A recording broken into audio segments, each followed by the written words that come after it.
Aaron Ralston was a guy that used to love adventure. He was like one of those, what they call canyoneering. But one day, it was April the 25th, 2003. Aaron Ralston prepared for a day of canyoneering. Aaron Ralston came to a point of a cavern, and he wanted to descend down the cavern side and into the valley part. He was armed with a camera. He had limited clothing.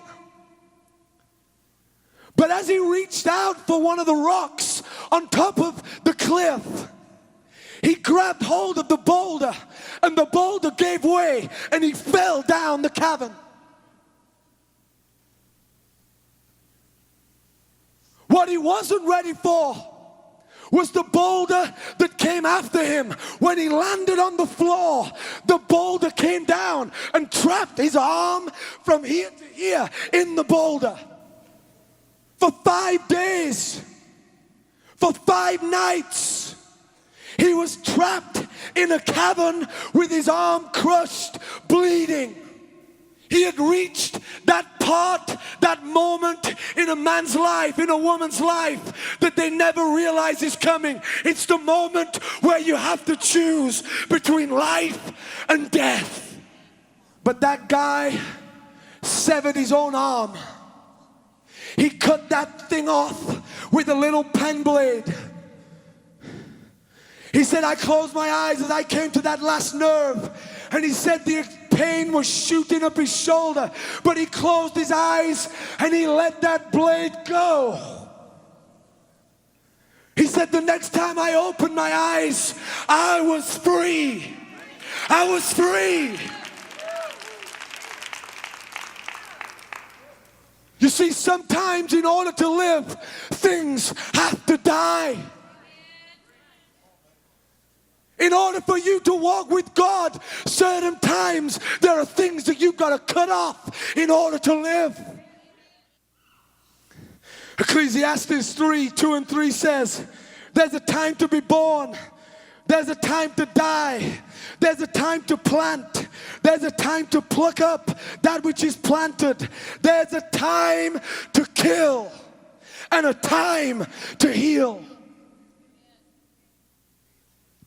There's a time to kill and a time to heal. My friend, if you're ever going to see the vision that God has for you, if you're ever going to break that bondage in your life, there's going to be some things that God says to you that must die.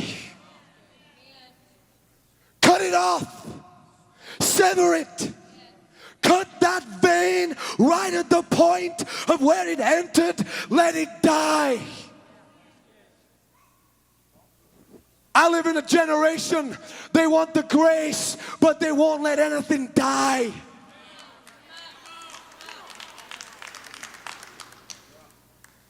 My friend, if you think that you can go in your life and walk with God and never sever those things of this world, I don't know who you've been listening to. But tonight you're going to chop that thing, you're going to sever that thing, you're going to cut it at the artery and let it bleed to death. My Jesus said this, light and darkness cannot coexist. Either your body is filled with light or you are filled with darkness.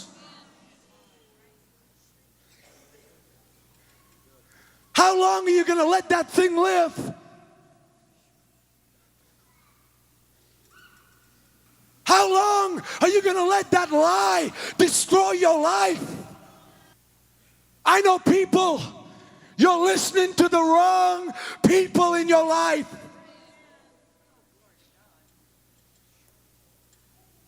You've allowed men to whisper in your ear when you know the Holy Ghost has told you time and time again, sever that line. We have a Christianity in America that believes that we can coexist with anything and still go to heaven. We don't want to sever the world. We want to look like them, talk like them, sound like them, but also be holy. What a load of garbage. What a load of garbage.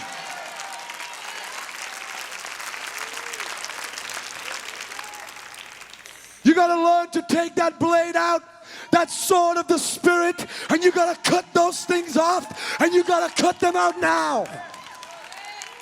You got to sever it.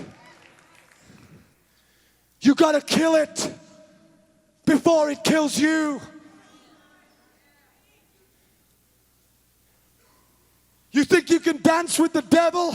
You think you can have that sin in your life and you'll coexist and still feel the glory and still go to heaven? My friend, that is there to take your life.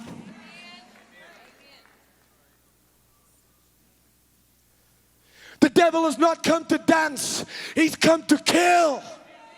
If you don't kill him, he'll kill you.